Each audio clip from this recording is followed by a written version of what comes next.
Is up, everybody? We are back. It is week 3. We're here to do the thing and make some NFL picks. Sorry we did not do a show for week 2. We will do a very, very brief recap.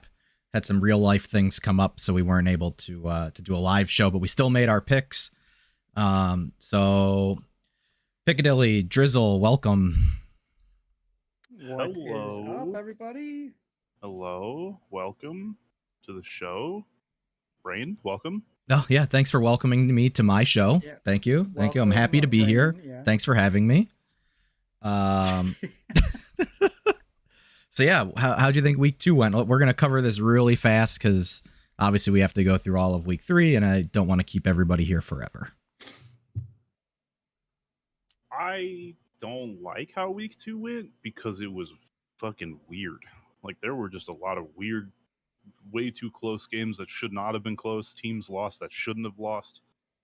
Teams won that are, shocking that they won, and we'll be looking to them in the future.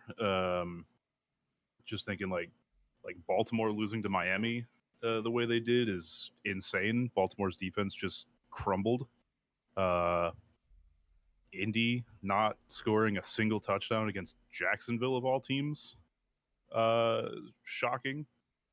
It was what else we got on there? We got all 3 of us picked Pitt. That didn't work out for us. Nope.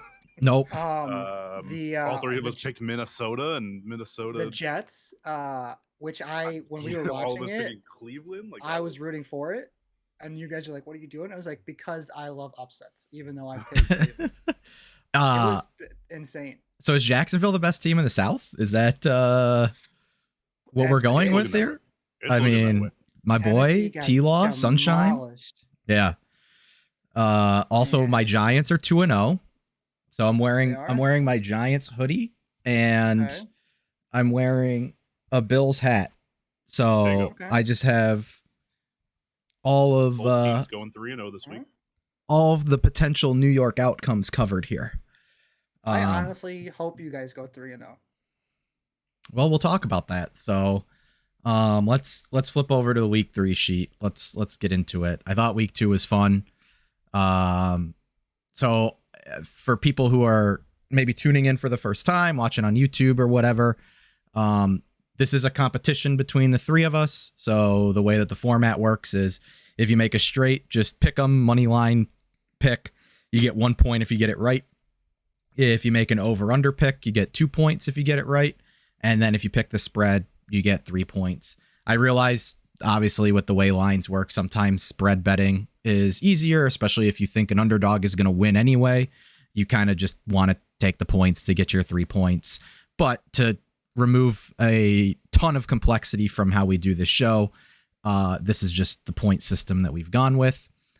So next to week 3 here, I am currently in the lead with 35 points. Drizzle is in second with 34 points, right on my tail. And Piccadilly's got us right where he wants us, apparently, with 24 points. So he's biding his time like a secret Tom Hardy in a jiu-jitsu competition. Dude, I would love to look like Tom Hardy. I mean, wouldn't we all? Yes. I know we're talking about football, but did you know he entered a jiu-jitsu competition or something? That's literally what I just said. He just referenced. Did you just say that? Literally. That's exactly what he just said. Well, just so you guys know, coming from me, he joined one and won. I know. Holy shit.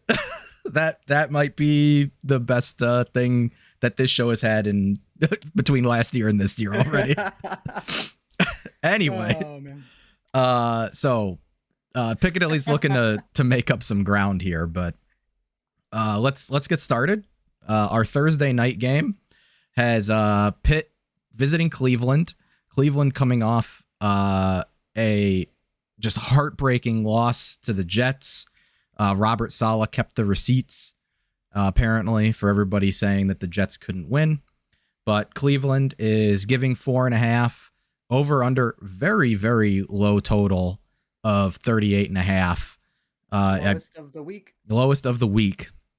So Cleveland at home, Pittsburgh, their offense is absolutely anemic, and we all picked them against New England because New England also has an anemic offense, and it's not like it was a great high scoring game or anything like that. But what are your guys' thoughts? I'll let you guys go first on. It's gonna be so fucking boring to watch. Yeah. Dude. Man, Did you guys see the video of the Browns coach, or like either a coach or like multiple people brought their kids to the sideline when there was like 1:20 left, and they all had on like, two of them had like Deshaun Watson jerseys on, and then the others just all had like random jerseys because they wanted to take a picture on Brownie the Elf for the first win of Brownie being on the field. And the Jets decided they weren't going to win that game with a minute left. So there's just a video of the dude on Red Zone. Can't remember. I'm terrible with names, so I can't remember his name. Just going in on the Cleveland coach for bringing his kids down there as they were losing the game. That's brutal. It was so good. That's great. That's brutal. I mean, outside, so like the Browns obviously should have won that game outside of a busted coverage, and then the like 7% chance that onside kick gets recovered. Like that's a Browns win. They should be 2-0. We're gonna talk about that real quick. The person who recovered the onside kick went right here. If you look at my hat, it says Fighting Illini. He went to University of Illinois. Justin Hardy. He's a captain on the Jets too, by the way. Wow. He's a special teamer. So he's not crazy, good, but he's made a name for himself on special teams. Clearly. So a little shout out to Justin Hardy. Not Tom Hardy. I called it too. Not way. Tom Hardy, though. We were watching it, and I said they're going to cover it, and they did. Tom Hardy, not the same guy. I mean, they might know each other, but they're definitely not related. Not related. Gotcha. Sure. He's not entering jiu-jitsu competitions. No. Okay. All right. Where are you guys going with this? Yeah. So after watching Pittsburgh's crumble against New England, even though we thought New England was going to go 0-17, I don't know. I don't like. It's classic Mitch. I don't have any confidence in Pittsburgh now since they couldn't beat a really just like stapled together, ripped up pieces of paper that we call New England. So I'm taking Cleveland for the pick, and honestly, like I was a little like, I feel like this game's both going to go over, and Cleveland's going to hit the spread. So I'm just like, I wish I could do both because I feel like both are going to hit. But I'm going to go ahead and take Cleveland on the spread. All right. Cleveland to cover from Piccadilly. Drizzle. Yep, he's already starting. Wants to make some points up here, I see. He does have a hole to dig himself out of. Yeah. Man, so if you plug in any quarterback that's decent, Pittsburgh has a wide receiving core. That's probably, top 15 in the league? Maybe even top 10? Possibly? Maybe? If you believe in Chase Claypool, who's done nothing, and George Pickens, who's a rookie, but... On paper, they're, better than half the teams in the league.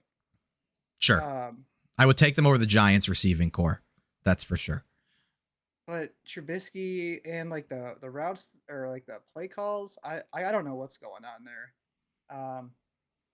I hope Trubisky like turns it around, or like but I just, they don't look good, and I don't really have much else to say. I think even with Cleveland laying an egg against the Jets, I think they will win.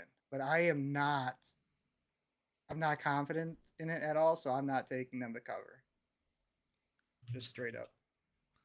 Just a pick 'em for Cleveland. I'm also taking Cleveland.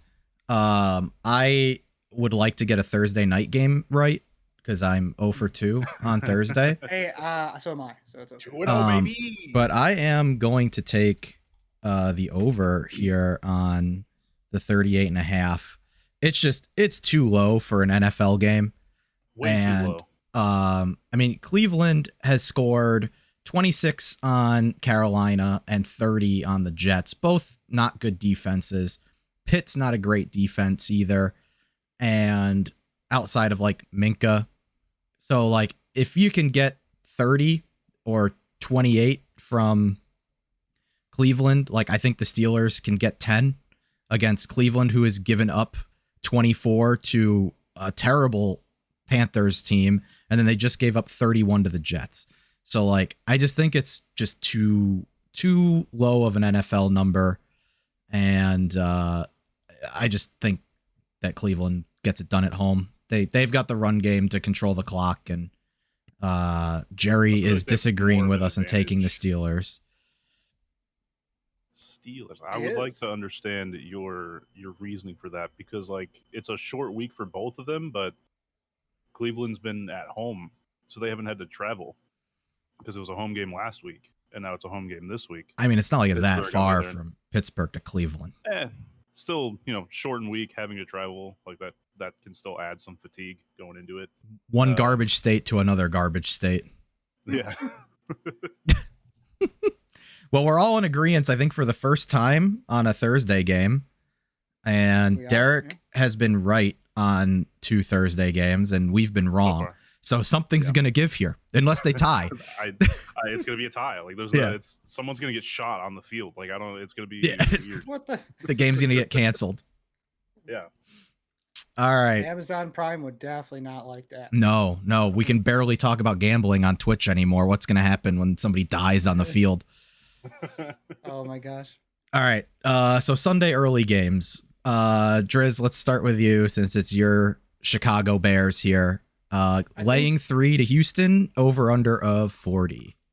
It's a reunion game of sorts. Lovie Smith, who used to coach, obviously, probably our best coach in the last definitely the last decade, maybe even the last 35 years. Yeah. I don't think Dick Duran was getting anybody's rocks hot, I think I'm going to take the Bears here, but shocker. Houston has shown a good, a good young defense, but they still have a long way to go on offense. They're kind of in the same boat with like wide receivers. They don't really have much there, especially with the kid who has leukemia, who's out for this year. I think it's leukemia. They're rookie that they drafted. Yeah.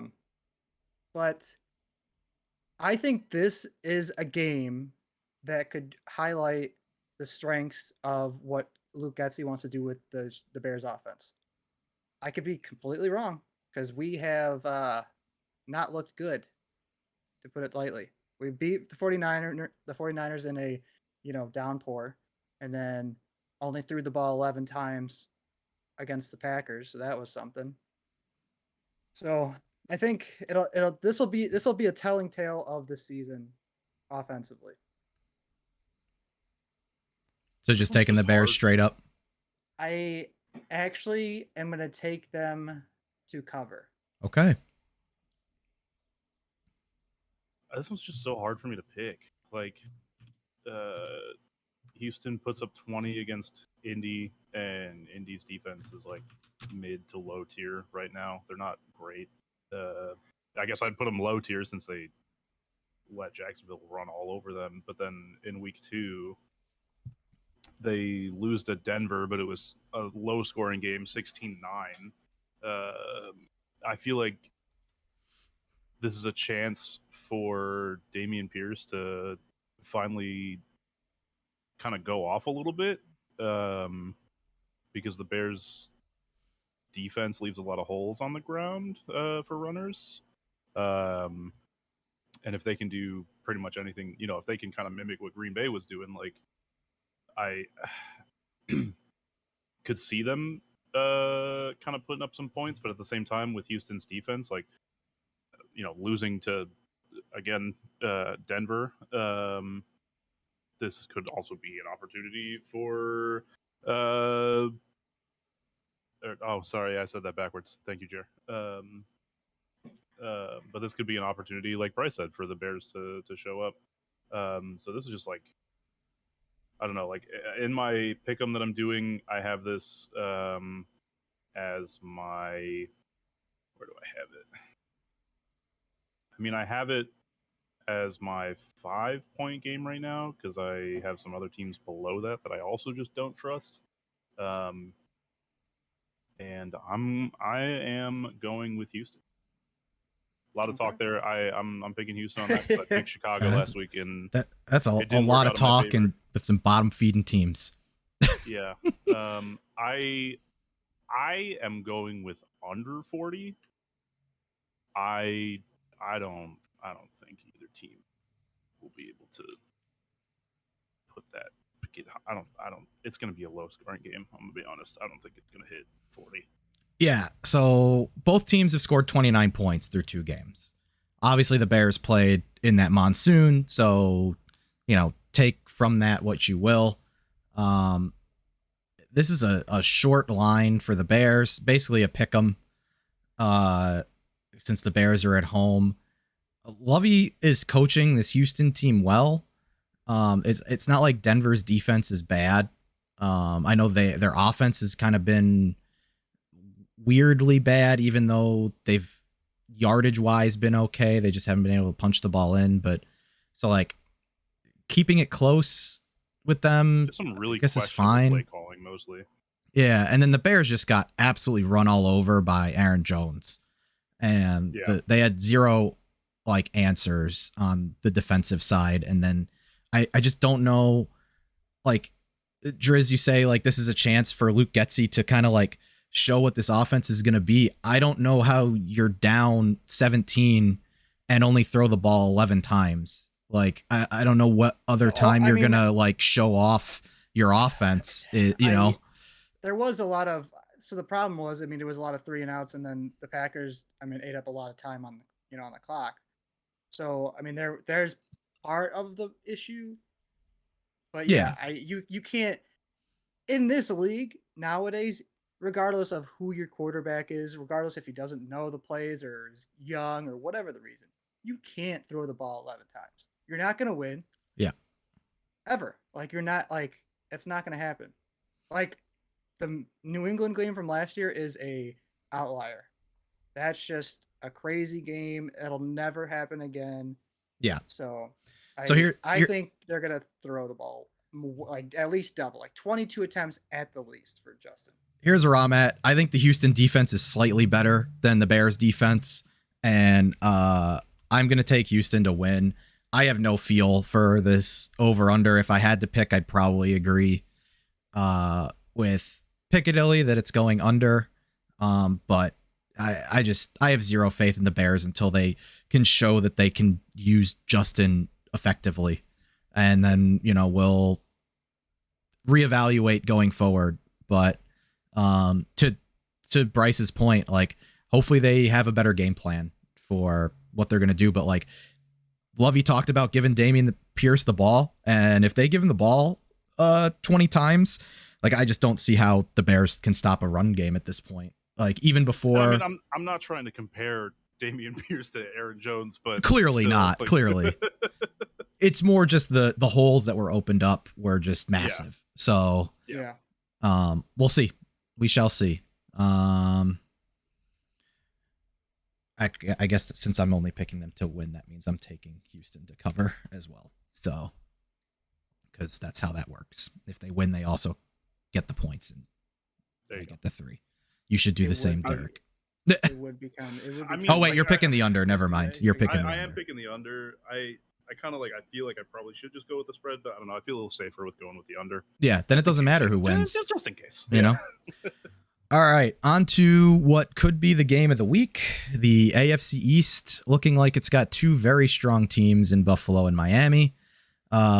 Miami, traditionally a tough place to travel to. Buffalo laying 6 on the road. And this is our highest over-under game of the week. For me, I think that over-under is a little bit of an overreaction to what the Dolphins did last week, and Tua throwing 6 touchdowns, considering the week before they only put up 20 on the Patriots. And there was a bunch of busted coverages, and I know Tyreek and Waddle are dynamic players, but like I just think it's a massive overcorrection. When their last two games, the over under was 46 and 43.5. So I am taking Buffalo to win. I still think until they lose, they're the best team in the NFL, but I'm also going to take the under of 53. I don't think there's really a whole lot to say. Is this number on the spread changed? It may have. This was from this morning. I think it was 4.5 at one point, but I guess it's bumped up to 6. Damn. Yeah, it opened on the 19th at 4.5 and has since moved to 6. So, yeah. I'm in the same camp. To be honest, Buffalo, they just look too good right now. Like they are hell bent on getting to that Super Bowl, and just this is just like a Buffalo dynasty happening right now. They're about to win the next like 5 Super Bowls, to be honest. But I will also be taking. All right, LeBron. I think Jerry's just gonna fade every one of our picks. He likes the Steelers. He likes Chicago and the over. He likes the Dolphins to cover. Why? Like, no. Did you guys, before you go real quick, Bryce, did you see the video on YouTube where somebody flipped all of Tua's passes to make him look right-handed? He looks a million times better as a righty.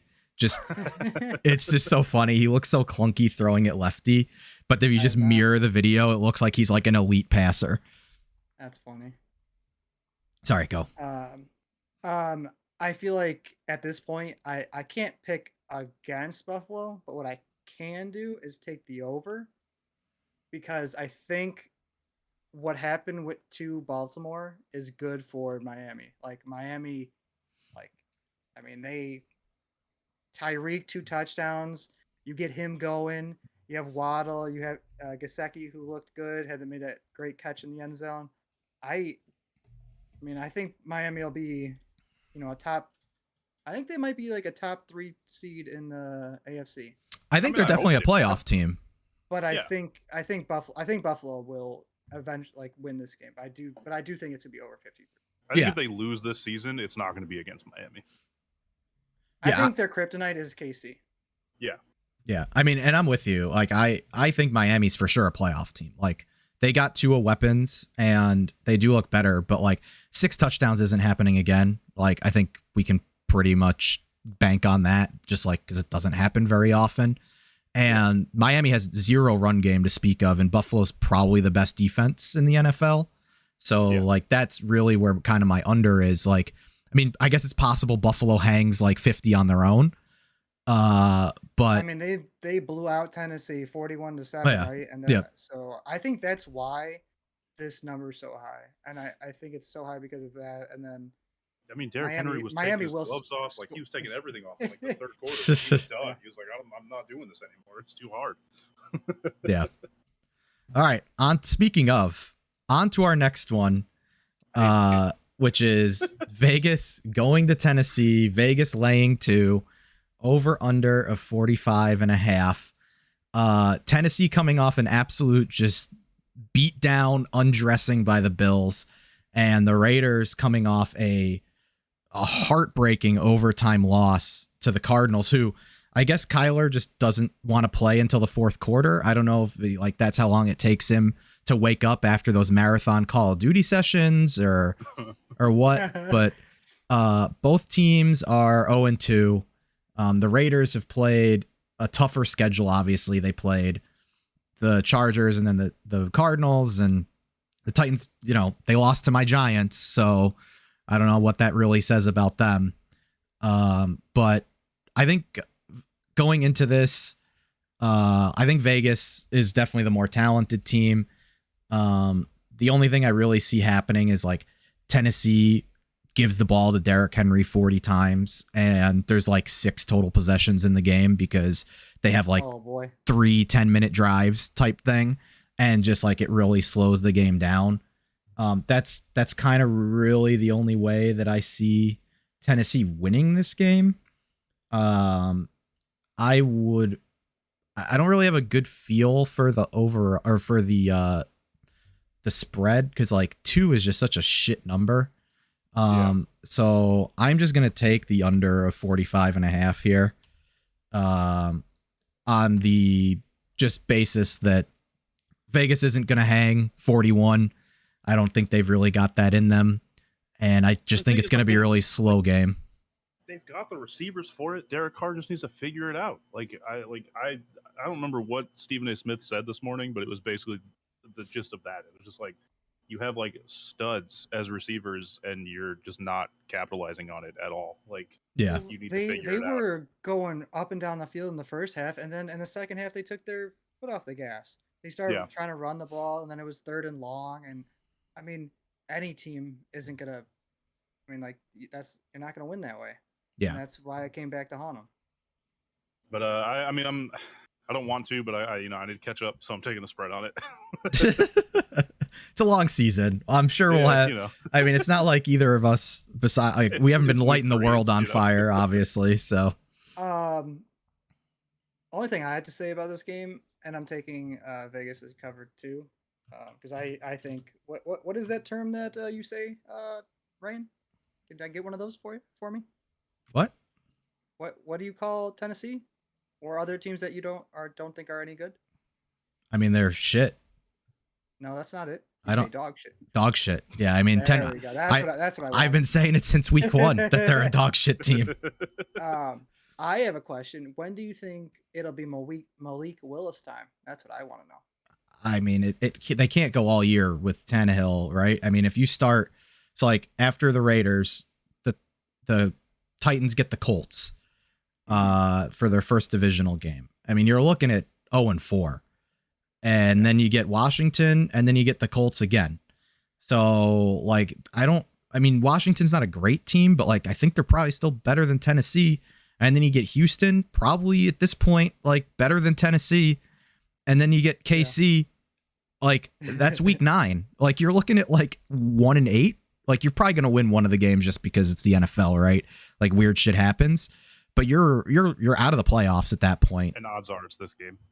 Right. Yeah. Cause we're all picking Vegas, but like, I mean, they are 2 0-2 teams. So, I mean, yeah, I do think the Raiders are a better overall team though. Yeah, I mean they played the Chargers close, and then they probably should have beat the Cardinals. They just like collapsed at the end, and then Hunter Renfrow, who's usually sure-handed, fumbles twice on that drive, and like that never happens. But yeah, I mean you're looking at 1-8, 0-9 type record, maybe 2-7. Like at that point, why not see what the rookies got? And you're probably looking to trade Tannehill. And just get going with like your future, because the rest of the schedule doesn't get much easier. You get the Broncos, you get the Pack, you get the Bengals, you get the Eagles, you still have the Chargers again. You still have the Chargers, you get the Jags twice. Like, I just don't see a lot of wins on their schedule. I mean, it's only been 2 weeks, right? So like it could be an overreaction and Derrick Henry could turn into the old Derrick Henry, but I think you turn to Malik and let him start figuring out the speed of the NFL, and let him start building some chemistry with Treylon Burks. And I think there's just time to turn the page probably for them. Yep. All right, on to the next one. A battle of the NFC North. Detroit, who has been extremely surprising so far this year. I am a big Lions believer. Visiting Minnesota, who looked absolutely terrible against the Eagles because it was prime time, and that's what Kirk Cousins does in prime time. So Are Minnesota, you taking the Lions to be in first. Minnesota after this game? laying 6 at home. The over under, another high over under of 52.5. And we've seen that Detroit can light it up, but they also can't stop shit. So I went first the last couple. I'll let Bryce, why don't you take this one? I think this is gonna be a shootout. For some reason, Detroit can score even against good defenses, especially when their backs against the wall. I think it being in Minnesota, I think Minnesota is gonna win, but I don't think they cover. So I'm gonna take Detroit with the points. So Vikings to win, Detroit with the points though. I don't Derek? understand. There's so many people that I've like been reading and watching that think that like for some reason everything that's happened to Minnesota has just been like a fluke. Or like last week was, it was because he's on primetime and that he sucks on primetime. Like I mean, he's 2-10 in prime time. like which is such a silly stat, right? Like we always talk Right. about silly stats, and Yeah. that's one of them. Like you look at week 1, right? They lose to the Eagles 38-35, Detroit does, and then in week 2 they beat Washington 36-27. But then you see that uh, the Vikings literally scored a single touchdown against Philadelphia, who then also only put up 24 points. So I don't know, just like looking at these like past games, I don't know why so many people were like heavy on thinking that like Minnesota is going to come away with a win on this. I think it's going to be close, but I'm riding high on Detroit all season. Do it. Let's go. They had not a great season last year, and they are feeling it. Been watching the hard knocks on them, and it's just been. I love Dan Campbell, and Dude, that dude's a crazy guy. He's crazy.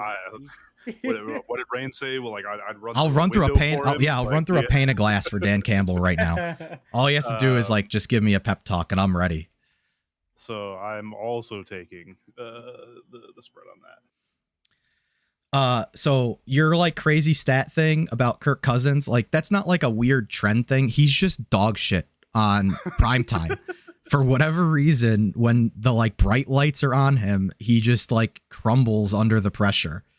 You want to know a real quick another stat? You want to know his overall record as a starter? He's like 60-60-2 or something like that. Yep. He's exactly. like the definition of average. That's insane. And obviously he doesn't play defense, right? So like, you can pin that on the quarterback as much as you want. But like, I've always thought that he's like a stat compiler type guy. I also think the reason that the Eagles didn't put up more is because they didn't have to. Like, Kirk sucked on Monday, and like the Eagles just basically got to run the clock out after they got up 24-7. So, I do think that Minnesota wins at home, just because they are at home, and it's not prime time. And this Lions team, while good, they still give up a lot of points. I mean, they just let Carson Wentz go nuts on them. So I'm going to take Minnesota, and I'm going to take the over of 52.5. I do think that Detroit can win, but I think when the second game of this series comes around and they play in Detroit, I will probably be taking Detroit then. And by the time they play again is week 14, and Jameson Williams will be back and lighten them up. So I still think it's going to be a shootout. I mean, it's going to be touchdowns on both sides. Yeah, that's why I'm taking the over. I just don't know how close the game is. I know that Detroit has played 2 very close games, but we'll see. I think Minnesota is still very talented. One game where they only put up 7 against the Eagles on primetime, I don't think is like indicative that they're just a bad team offensively. They still have Justin Jefferson. They still have Dalvin Cook. They have a good defense. So I mean, I think like out of this like early block, like Buffalo and Miami, and then Detroit, Minnesota, like those are the 2 games that I think I'm like most excited for out of this block. Yeah. All right, on to the next one. Baltimore visiting New England. Baltimore laying 3. 43.5 on this over under. Piccadilly, why don't you take it away on this one? Yeah, I mean, Patriots looked fine, I guess, against Pittsburgh. Not great, but not terrible. Baltimore just crumbled in the last 20 minutes that they had last week. So I still think, just in general, to keep it short, Baltimore's still just the better team here. So I'll be taking Baltimore. I feel like the number for the under-over, like this one's a little tricky. I don't think it goes over because New England's just like not really, they're not scoring. So I feel like most of that would have to come from Baltimore.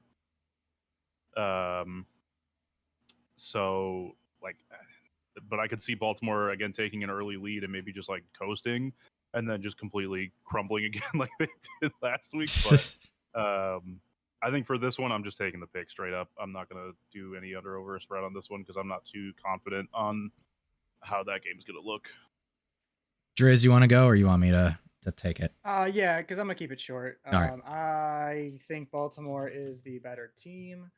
I just think they had one of those lackadaisical. They thought they won the game and got shocked last week against Miami. I do think Miami is a good football team, obviously, but Baltimore was at home. I think they should have, won that game.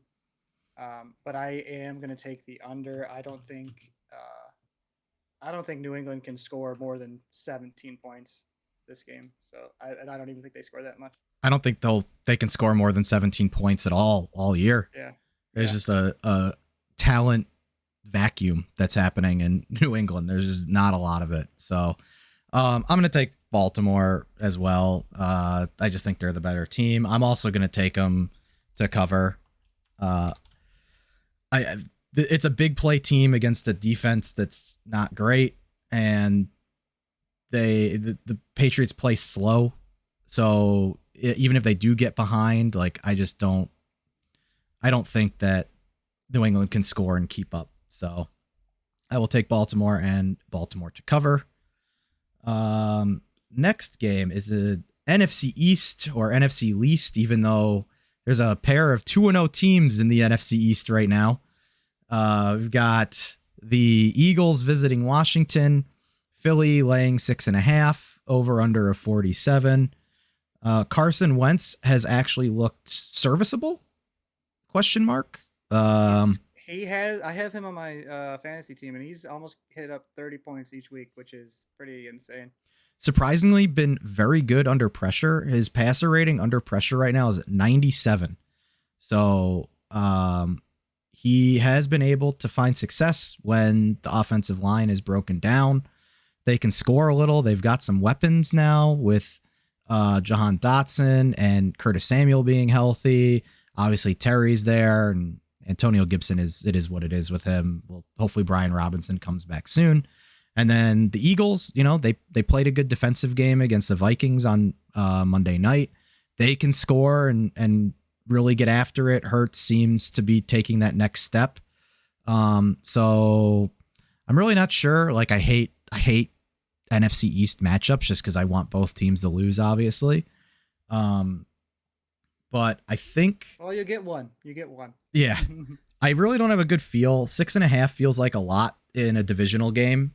And I do love my home divisional dogs, but I just don't have it in me to think that Carson Wentz can cover. And I also don't have it in me to believe that Philly covers. So I am just going to take Philly on the money line. Go Birds. And just leave that over under alone and leave that spread alone. Yeah, I'm also feeling the Go Birds here. Philly's won 8 of 10 of their last meetups against Washington.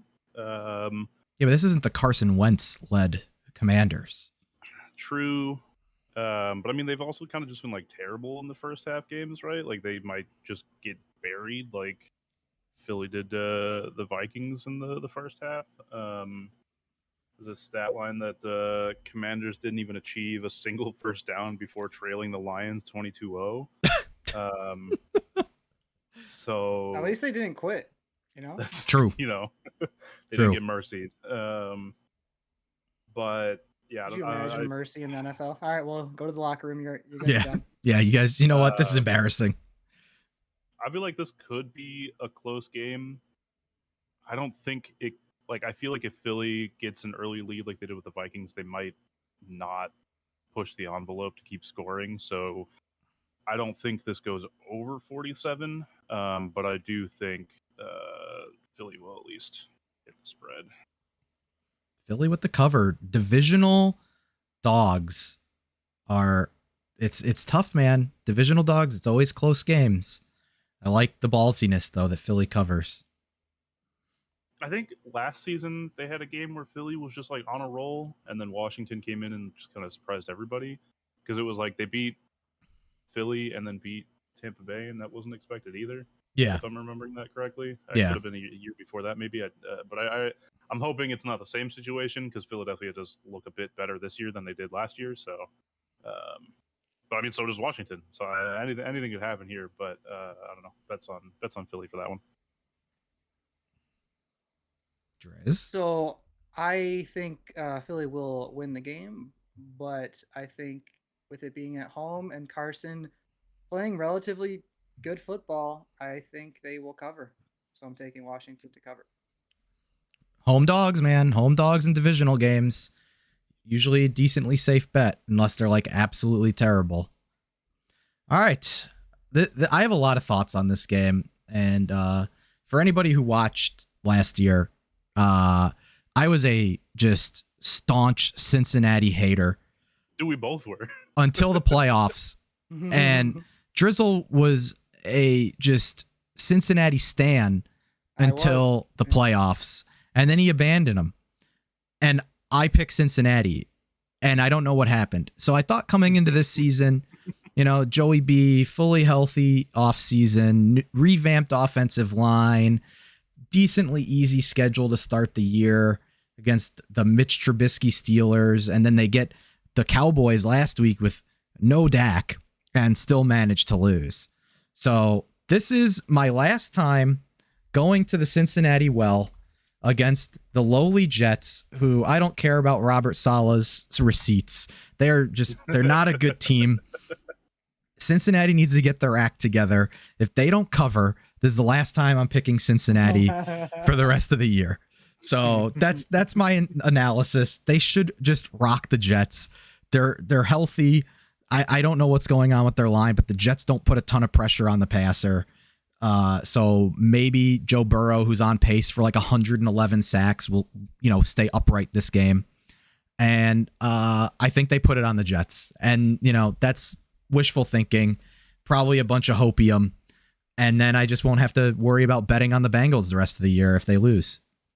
How old is Joe Flacco? Old enough to be my dad, I'm sure. Is he like 47? They're putting up 47 touchdowns. 65? I'm never picking. I'm never. Oh, you're already out. You're already out. I'm already cashed out, dude. I've seen enough. You're already out. I've seen enough. He's 30. He's 37. He's 37. He's putting up 37 touchdowns, dude. I don't even. Joe Flacco's about to go off this year for some reason. He's like third in yards in the NFL right now. Yep. In just that one game. Just crazy. It's insane. I am, however, taking the under. I don't see this being a high scoring game at all. Well, how's he going to throw 47 touchdowns and then the under hits? Put your money where your mouth is and put that as an over. All right. I will. Let's do it. It's going over, dude. Flacco's going off, I swear. All right, so I like Rain said, I was on Cincy all last season. They were my team. But in the playoffs, I took the Raiders against them. So maybe I already knew what was about to happen. That Super Bowl hangover is correct and is going to happen again. And I'm taking the Jets. You guys are crazy. You guys are crazy. He's got the receipts, dude. I gotta ride for our old defensive coach. I gotta do it. Yeah, like, can you imagine? Like what Matt said, it's like no way the Bengals just stink, right? Like they have so much talent. Think? They have so much talent. Like, yeah, but did you see why Joey B is getting sacked? They're basically just running like 15 to 20 yard outs, and he can't throw the ball because the receivers aren't open yet. So he's getting sacked so many times. Okay, so here for real, real analysis, hear me out, right? So they play the Steelers. They've got this new offensive line. They spend all this money. They have not played games together really, and they haven't gelled, right? So they go up against TJ Watt and that Pittsburgh defensive line that is good, and they lose a close game in overtime because the one time that they miss a kick, right? They should have won the game, but there's a lot of pressure on Joey B. And then they go to Dallas. It's on the road. Offensive line still hasn't gelled, dealing with a few injuries. And then, Micah Parsons wreaks havoc because it's a good pass rush. Like, the Jets don't have a good pass rush. So. Yeah, but you know what they got? They got that dog in them. Not corners. They got the dog in them. Hey, they beat Cleveland, and guess what? They're going to beat another team from that division. I mean, we'll see. Again, this is my last time going to the Cincinnati Well. If they can't beat the Jets, I'm done. I'm back to being a Bengals hater again. But yeah, I mean, as a Giants fan, like, I don't root for Joey B. Do got that dog. If he could wear fur out on the field, I think he'd throw 8 touchdowns a game. Absolutely. Oh my god. Absolutely. I have a proposal for. Yeah. Yeah, I have a proposal for the winner.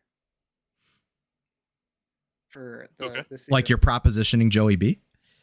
No, Joey F. Joe Flacco. If he's in the top 5 of passing yards, the winner has to get a Joe Flacco jersey. I will absolutely take that bet. If he could wear a fur, he'd look like that dog too. Shit. I mean, okay. No to that, because that does beg the question though. If they win again and they're 2-1, yeah, are they going back to Zach Wilson, or are they just trying to win games with Joe Flacco? Oh man, you can't, especially if he has a back in until he's 110%, and you can't get 110% because you can only get 100%. So Zach Wilson back in. Yeah, but are you incorporating the MILF percentage that he gets when he comes back? Because right, see, that's why he'll start. If Flacco has these type of games where he's throwing 300 plus yards and multiple touchdowns, and he's keeping, he's not throwing interceptions, they ride that until he falls apart. He's throwing the ball like 50 times a game. His arm is literally going to fall out of its socket. He's too old. He can't throw the ball 50 times a game. Right. So you ride it until you can't ride it no more. I guess that's true. Well, they're not going to be 2-1 because they're going to lose to the Bengals. Still got some dog in them.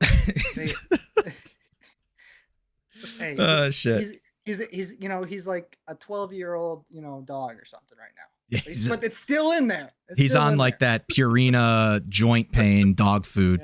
Yeah.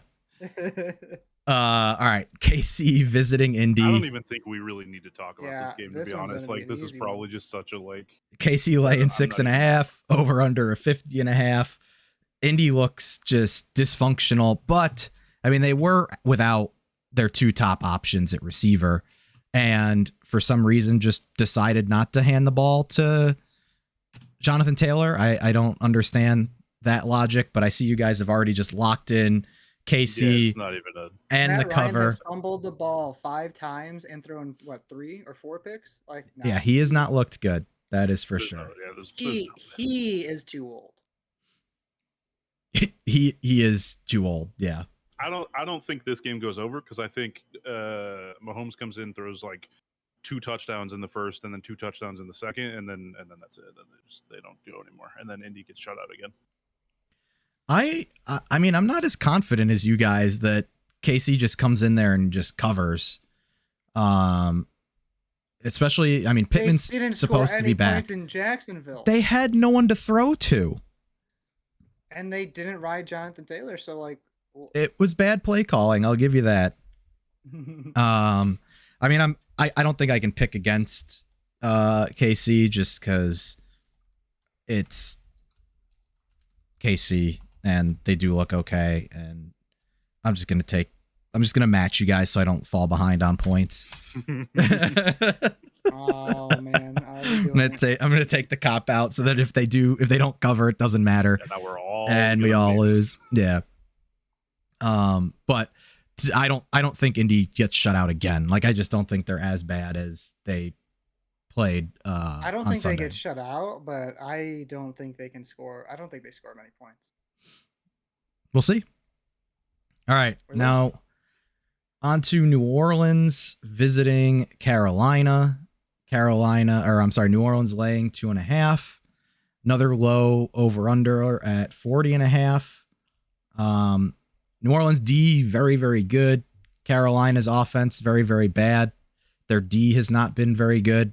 Might actually be the worst team in the league with, I love Baker, but he's just like, I don't understand sometimes his decision making of like, I'm going to just throw it as deep as I can and hope my guy comes down with it type like hero ball, or like just if you just take the dump offs to McCaffrey, you'll look a lot better and you might win some games. I think he thinks he's still in college and with better talent around him, when that's not the fact, because now there's better talent across from him. Yeah. And he doesn't realize that. I really hate taking road favorites in divisional games, but I'm taking the 2.5 here with New Orleans. I think they're better than a 3-point win over Carolina. Like they're a much better team than that. So I know Jameis is a little banged up, but Michael Thomas seems revived. I mean, yeah, it should be fun. I just don't think Carolina has what it, they just can't get it going. Yeah, which really sucks for DJ Moore. Yeah, I feel bad. I don't think that they're just going to get completely shut out this season, but I don't know. I need a few more games, I guess, to see how they're going to be playing it. Let's look at the Panthers schedule real quick after Bryce makes his pick. I think this is where they start thinking about who their next head coach is. All right, who are we going to trade at the deadline? DJ Moore. Maybe get a haul for McCaffrey. I think this is the end of Carolina. You think just Matt Rule's gone, like, no matter what, I think. I mean, he can go get more money in probably college anyway. That's, how they're paying now. So, well, and what really sucks is like Matt Corral got hurt. So it's not like you could even go to your rookie that you drafted to see if he's any good. But the Panthers' upcoming schedule after this, they get the Cardinals, the Niners, the Rams, the Bucks. That's 4 losses. And then they get Atlanta, who's, probably a better team.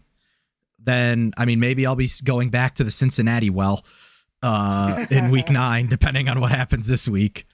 And then they get the Falcons again, and then they get the Ravens, Broncos, Seahawks. We'll see. Pitt, Detroit, and then they close with Tampa and the Saints. So like, there's 2 wins like on that schedule, maybe 3. Like, I don't know how you bring Matt Rule back. I don't know, like Baker's going to be doing commercials to just make a paycheck at this point. Like, they're a bad team at the moment, and to your point, they should probably blow it up and just get as many draft picks as possible. Also, get new uniforms. Those are ugly. You don't like them? Dude, they're like from the 2000s. Like, update them. Come on. It's time. All right. Well, that takes care of all the early games. A lot more spread picks by you two. I am very excited by our first Sunday late. All over the spread picks in the first couple games here. It's good to see. I've done pretty well on those first 2 weeks. So yeah, I'm gonna keep it up. Try and keep it up. The few that I put in for week 2, like I hit 4 out of 5 of my under and overs, and then 2 out of 3 of my spreads. So I was feeling good last week. Yeah, that is back-to-back locks. We all took KC to cover. We all took New Orleans to cover. So if you're a gambling person, just fade the fuck out of that. I would not take that at all. All right, Sunday late.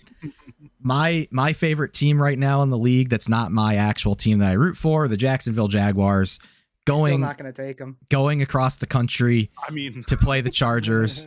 Chargers laying 7 at home. Over under of 48. I'm going to start this off spicy, and I'm going to continue to take Jacksonville to cover. I think they're a good team. I think they can score. I know the Chargers have like the best secondary in the league, but they're they're going to score. It looks like Herbert's going to play, albeit probably not at 100%. Speaking of quarterbacks that have the dog in them, that dude has a fucking pit bull inside, maybe two of them. That guy, I can't believe he kept playing in that Thursday night game. That was nuts. And then he made that like laser throw. Yeah, he is just full of piss. Just runs on piss. He is just unbelievable. So yeah, I think Jacksonville can cover though. I think they're gonna have to throw. I think they can.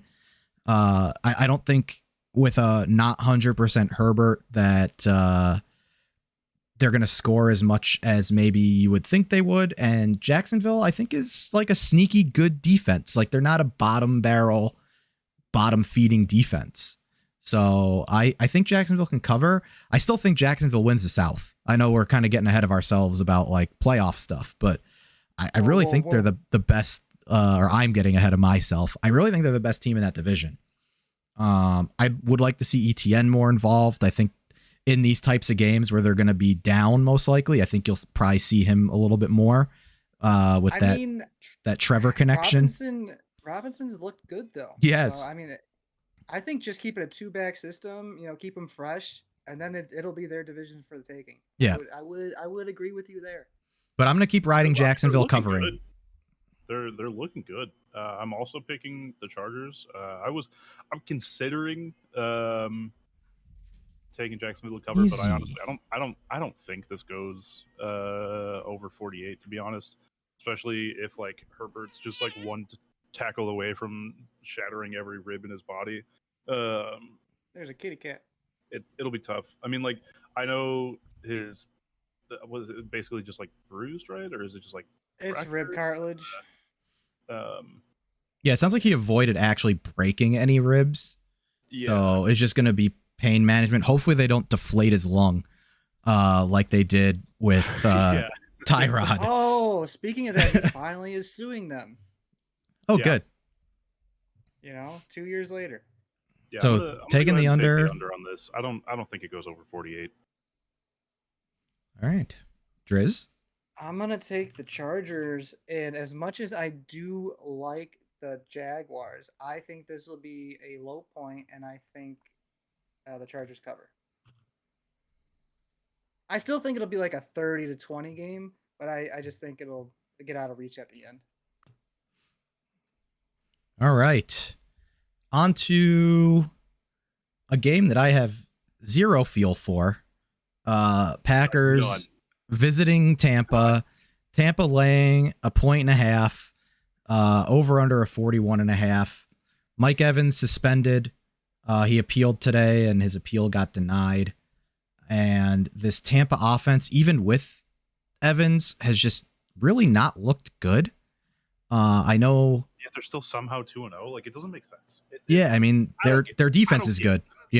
Like they held Dallas to 3 and they held the Saints to 10. And the Packers just maybe found their groove and figured out that giving Aaron Jones the ball is the right thing to do. But Tampa's run D is very tough. And usually in situations like this where I don't like really have a good feel, I would go with the home team. But in this case, I really don't know who Brady's going to throw to, and Fournette looks old.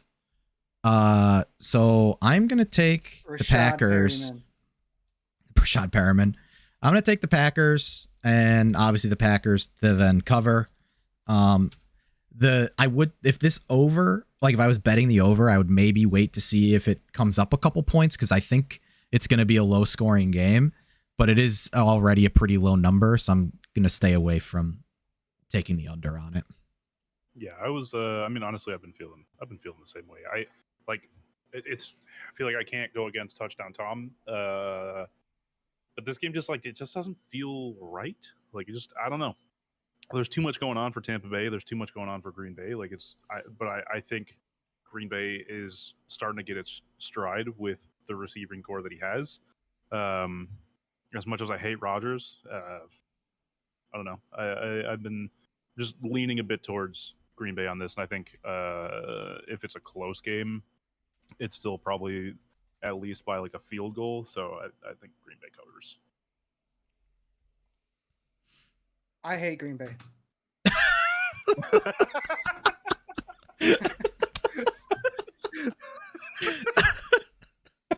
FTP all day for Bryce. Oh, shit.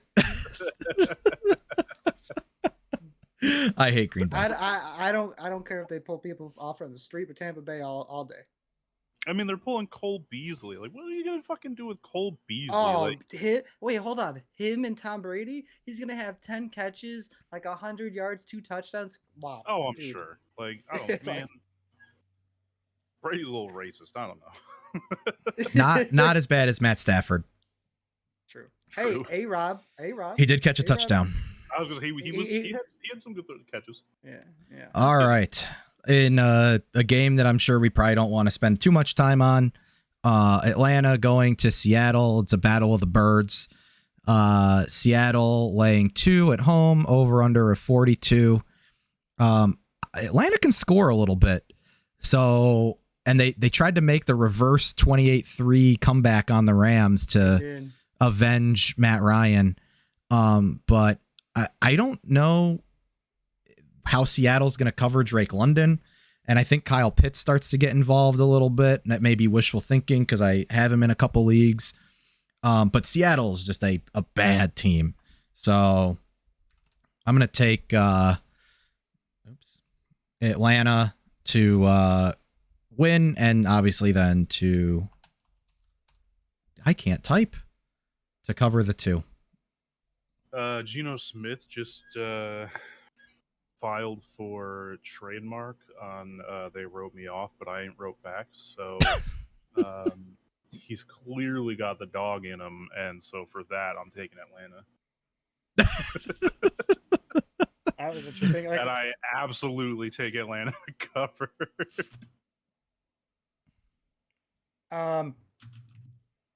I think Atlanta is a team that is better than they're a team. I think they're a team that'll beat up on the worst teams, but I don't think they beat the good teams. I mean, they lost to the Saints by 1. They lost to the Rams by 4. Like, they've been competitive in both their games. Also, they have the best face masks in the league. the chrome, they're sick. They are cool. But I mean, is it London or Landon? Drake London? I don't know. I'm starting to become a big fan. Listen, the Queen died. It's his season. Right. He's doing it for her. But yeah, Mariota looks a little bit rejuvenated. I just think they need to get Kyle Pitts involved. Like, that's my one criticism. And they don't have a great defense, but Seattle's offense is shit. They need to give Patterson the ball 20 times a game. Please. I don't know if that's the answer because he's like 32.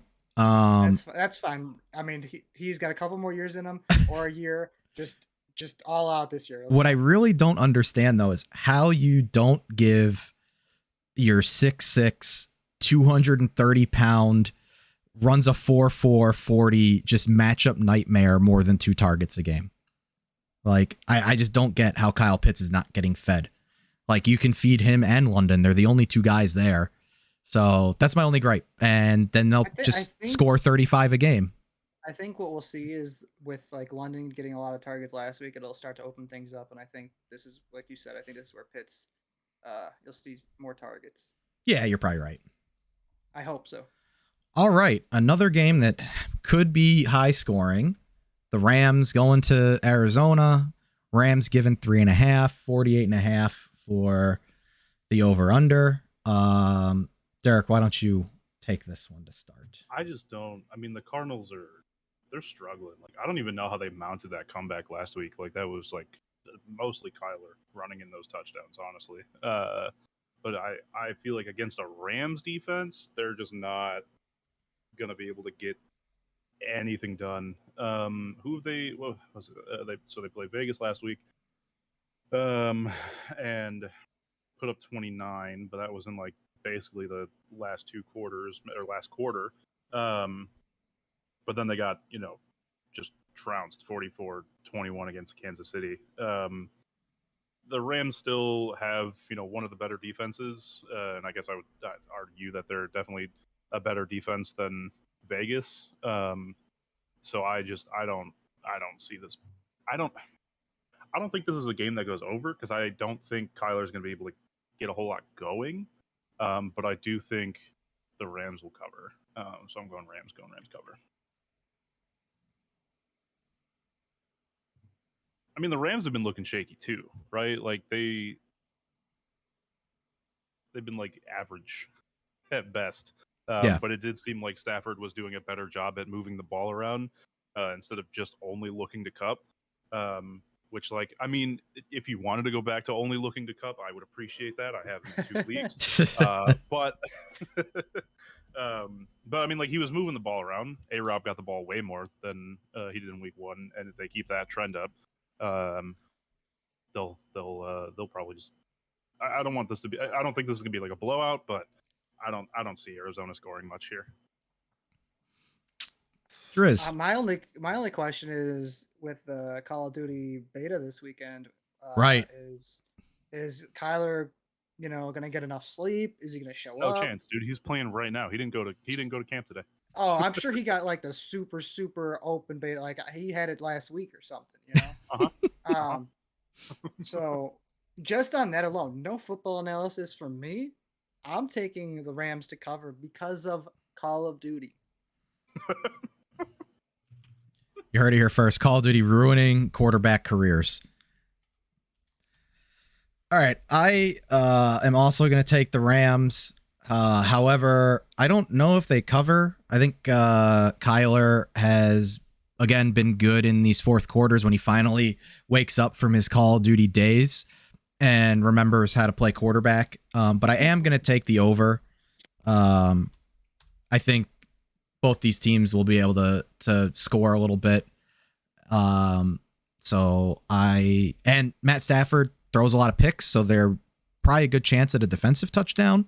So may not even need to be all Kyler to get to that over. So I am going to take the Rams, but I am going to take the over here. And that is it for the late slate. So moving on to Sunday night, Piccadilly. These are your boys. Farewell tour. This is Jimmy's farewell tour. Because here's the thing, right? If he takes us to the Super Bowl and we win and or lose, he basically has like a clause in the new contract where we can't tag him. And if he goes to free agency, he's going to want more money than we can afford to pay him. It is incredibly unfortunate that Lance suffered our QB curse and blew out every bone in his ankle in week 2. Before you go on, do you think Kyle Shanahan knows about the curse? So in his head, he's like, I'm going to start Trey Lance because I know that he's going to get hurt. And really, we want Jimmy to take us to the Super Bowl. Up in the rafters with a sniper rifle. For, like, the there's two shooters. If he won't do himself, I'll do it. Oh my god. But he knows about the curse. So like, he's got it. If he would have named Jimmy G the starter, then Jimmy G would have got hurt because then he would have want Lance to carry them the rest of the year. But that's why they re-signed Jimmy G, and that's why they named Lance the starter, because they knew that he was going to get hurt. Absolutely. Okay, go on. Sorry. I just wanted to throw that conspiracy theory out there.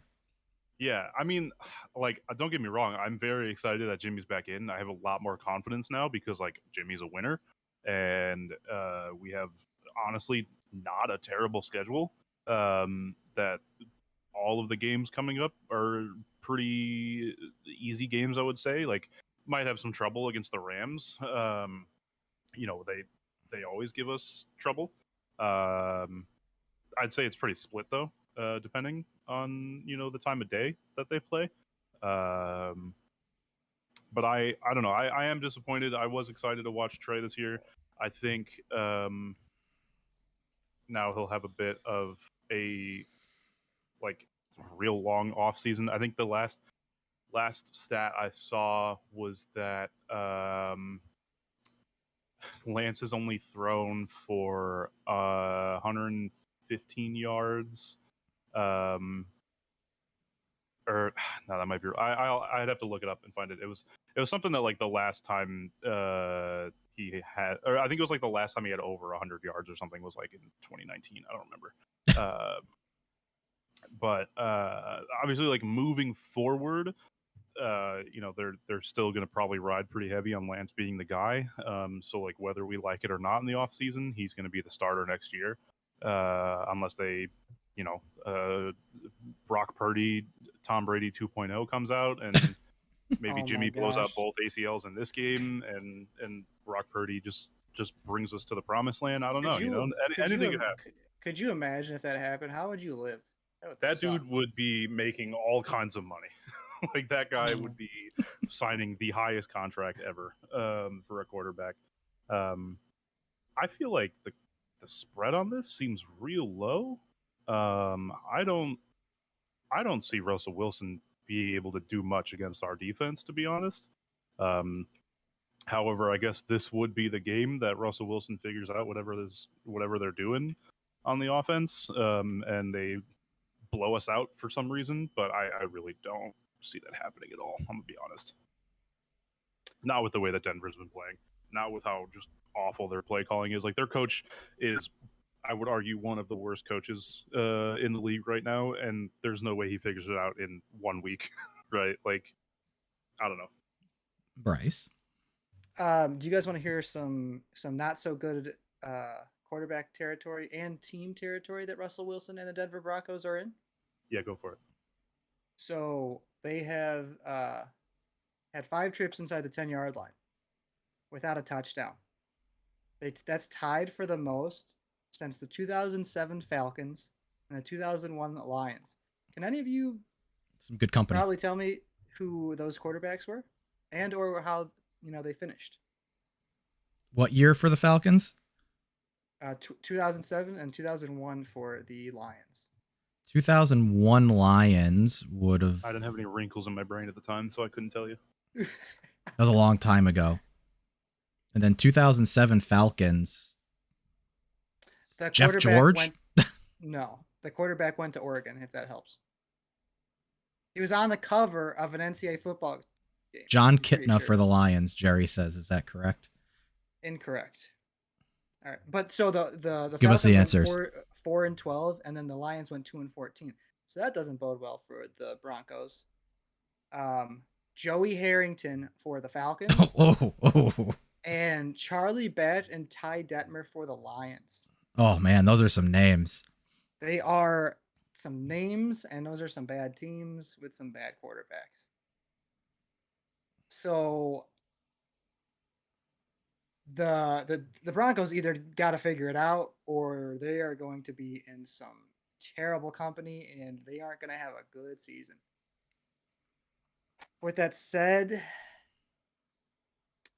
I'm making a gut decision. I'm taking the Broncos.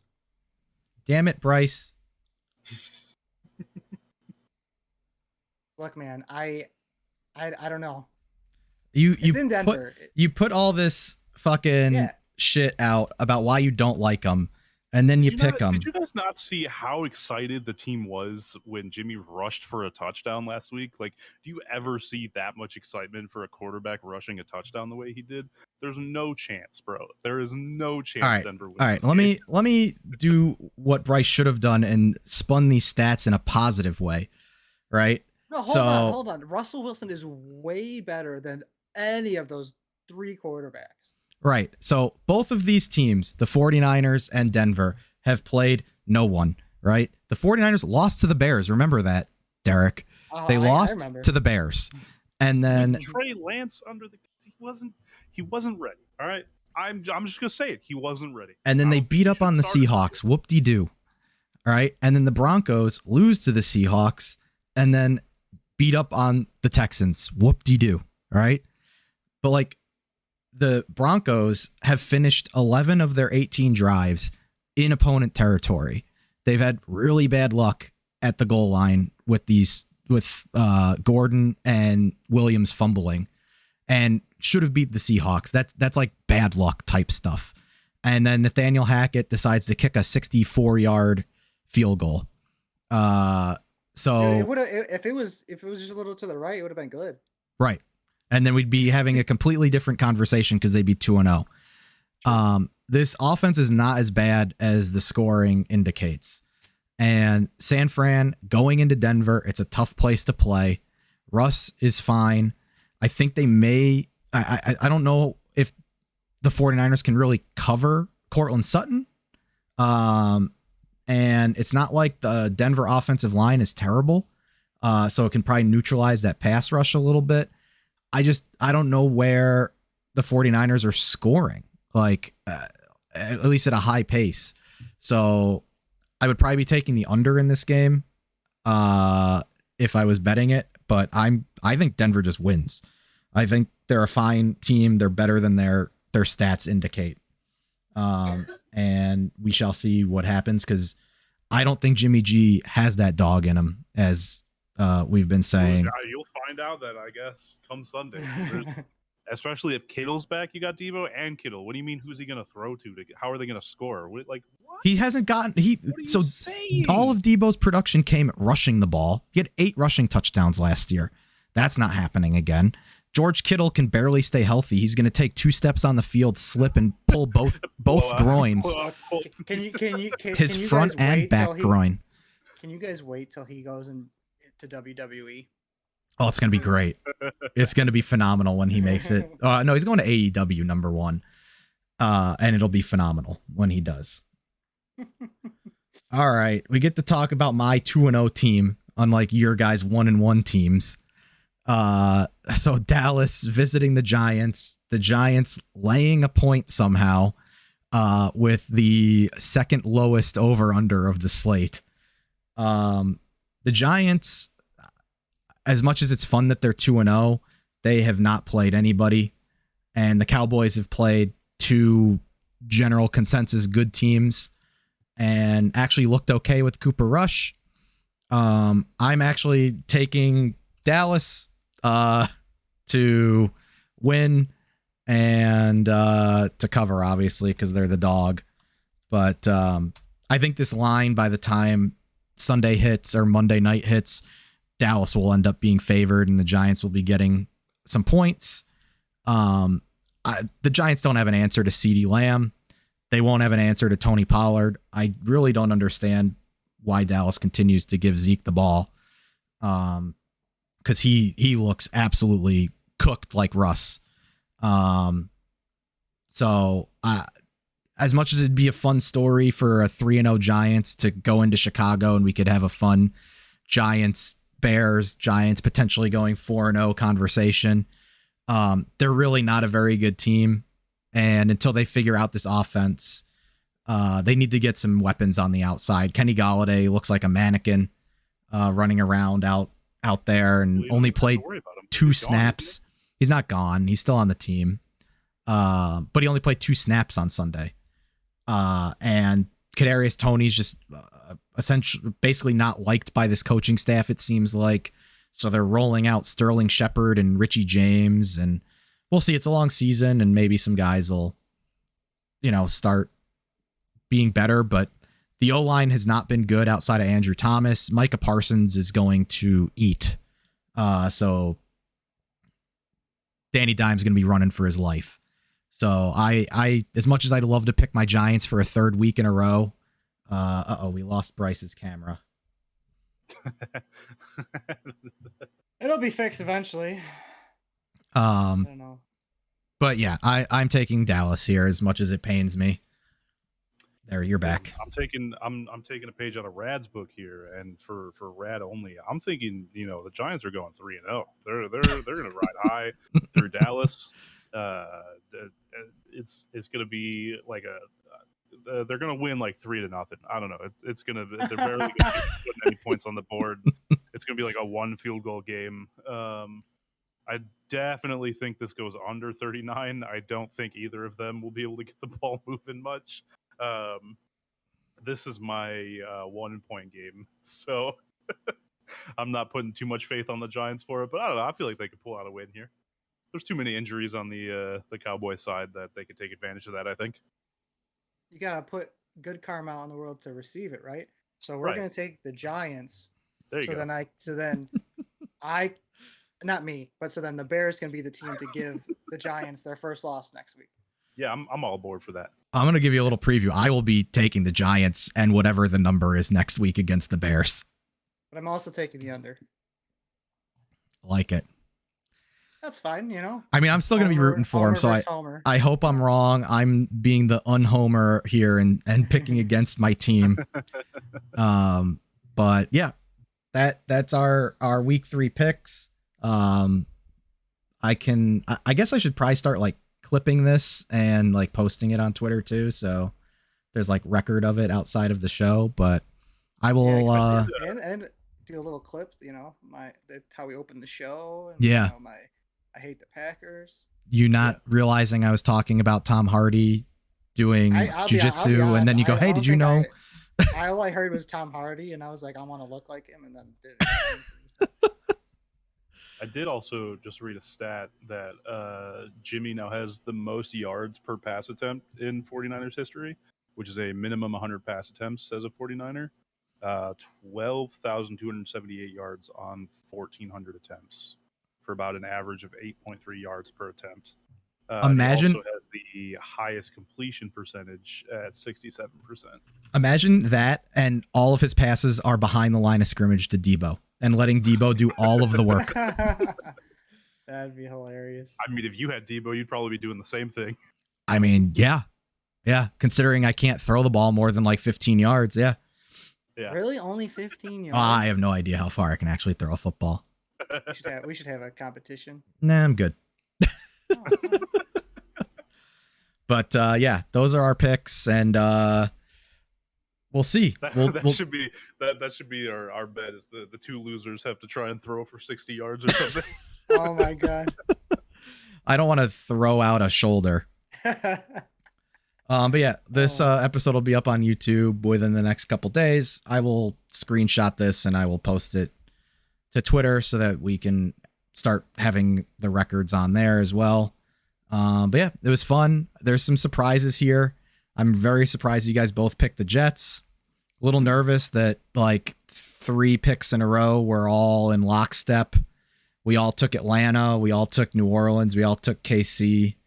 So that's the first time that we were starting to kind of like get in line on some of these spreads and whatnot. And then I will be rooting that I'm wrong on Dallas on Monday night, but we'll see. I will also be rooting that you're wrong on Denver because you're stupid and you have no wrinkles in your brain.